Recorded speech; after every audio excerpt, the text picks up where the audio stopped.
The twin moons of Vespera hung low in the violet sky as the Celestian Colosseum thrummed with anticipation.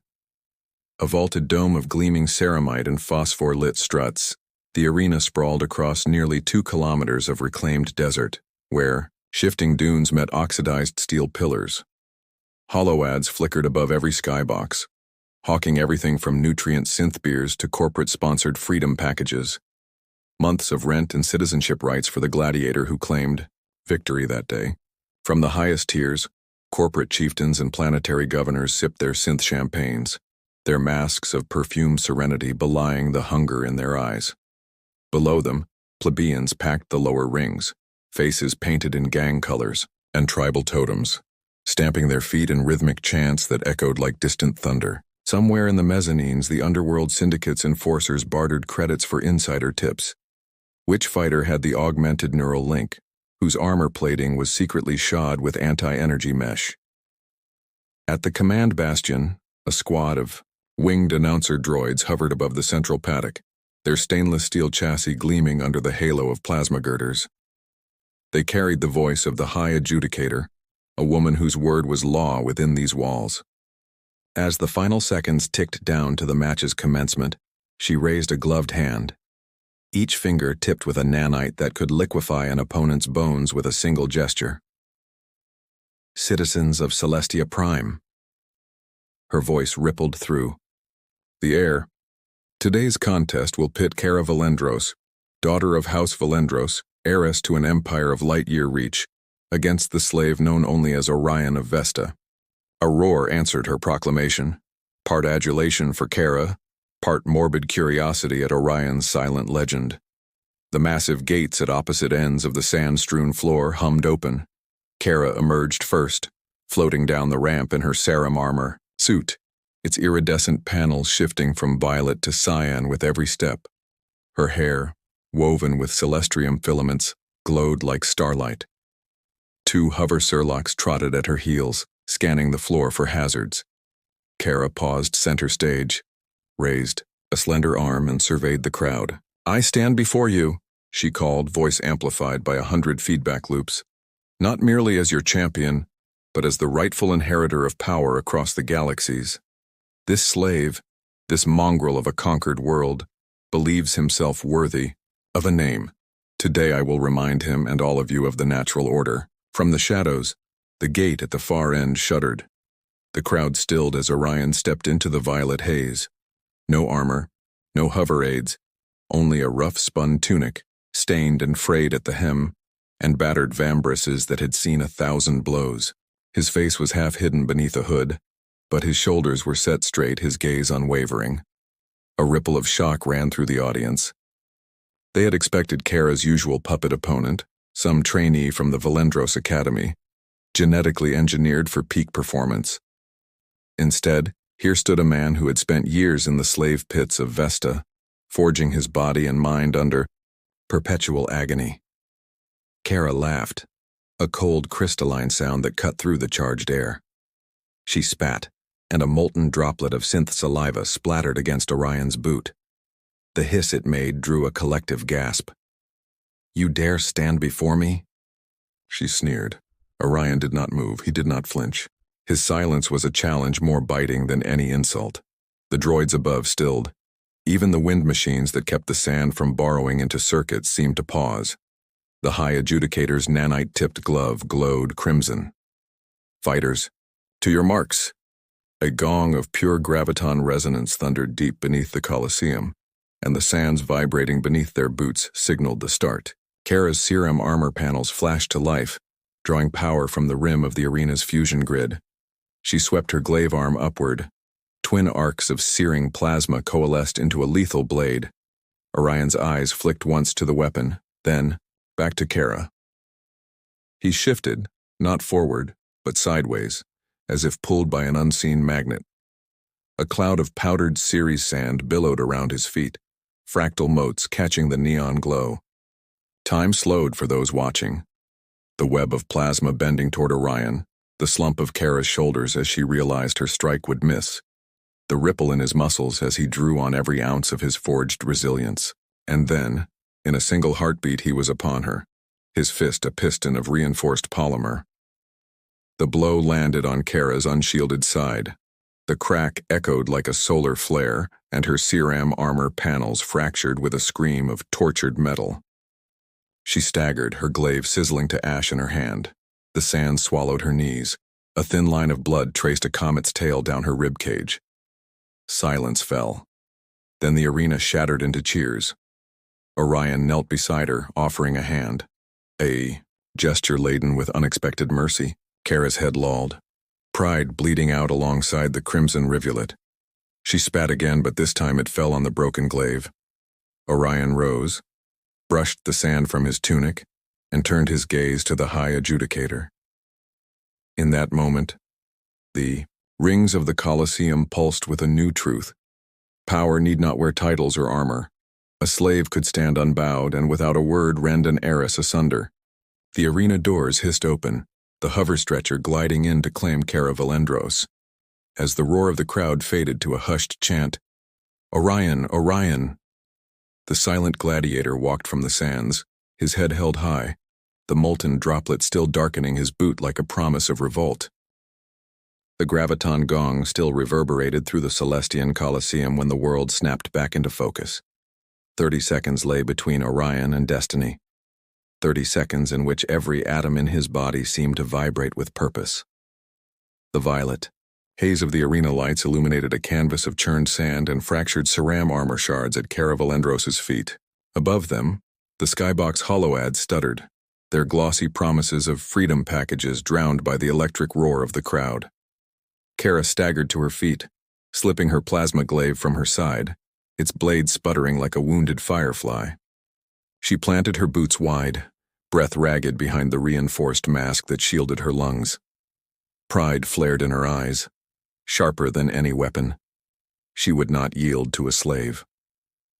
Orion stood unmoving, the molten droplet still dark on his boot like an omen written in hot iron. He let Kara make the first move. The sands beneath him crackled as he shifted weight, each grain a tiny obedient servant following his command. His silent calm was disarming, a stark contrast to Kara's dazzling display of aristocratic fury. With a primal roar, Kara lunged. The glaive sang through the haze, a ribbon of searing blue plasma carving through the air. Sparks flared where the blade met the arena's magnetic containment field, lighting Kara's visor in sharp relief. She slashed again, aiming to slice Orion's unprotected side. Time dilated. In the hollow replays it would look like slow motion, the glaive's curve, the beads of sweat glinting on Kara's brow, the tensing of Orion's shoulders. He pivoted on one heel, sand sprang like ink in water, and vanished from the blade's arc. A gasp rippled through the stands. Noble spectators clutched their gemstone-encrusted railings. Street gangs in the lower tiers surged to their feet, fists pounding metal. Kara's eyes snapped open in disbelief. Her next strike, a double-handed overhead chop, met only empty. Air Orion appeared behind her in an instant. No footfalls betrayed his presence, no whir of servos or hiss of hydraulics. His training in the slave pits had taught him to move as a shadow moves. Silently, invisibly, inevitably.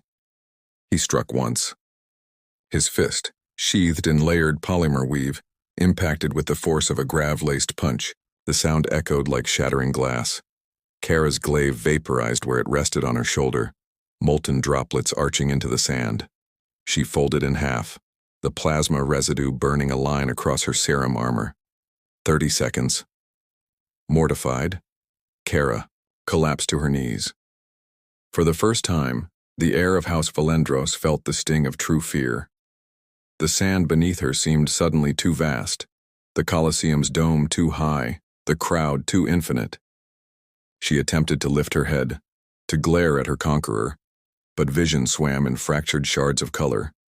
Orion knelt beside her, his vast frame towering like a guardian stone.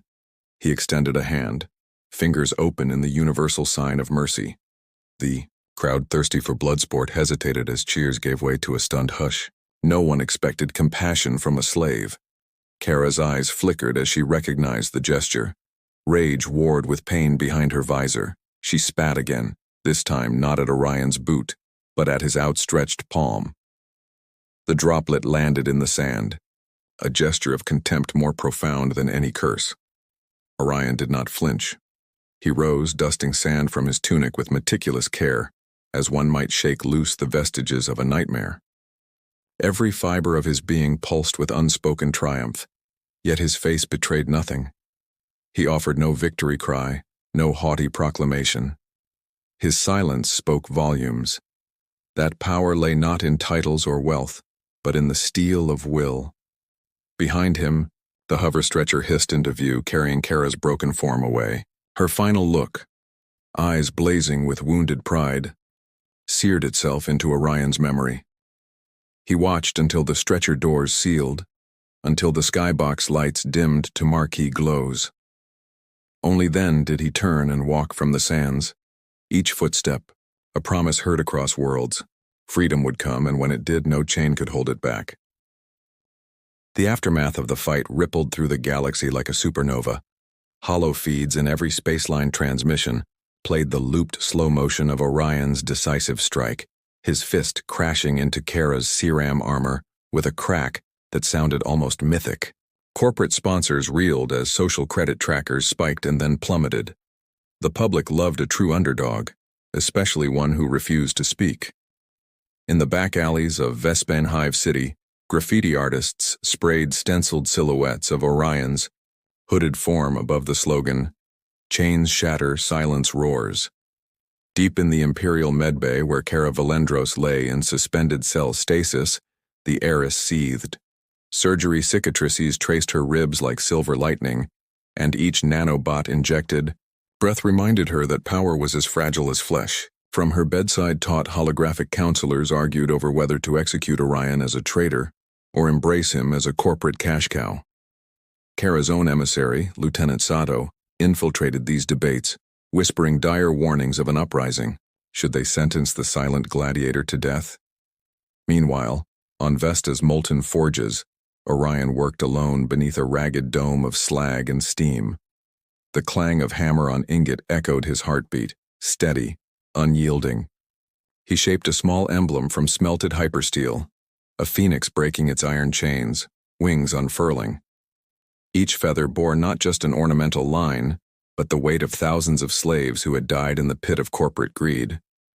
When the forge coals dimmed, Orion tucked the cooled emblem into the folds of his tunic, a silent oath kindled in metal. Word of the emblem spread through encrypted free-turn channels. Smugglers used the symbol to mark safe houses. Street preachers held midnight sermons. Under its shape, even smaller planetary militias stitched patches onto their flight suits.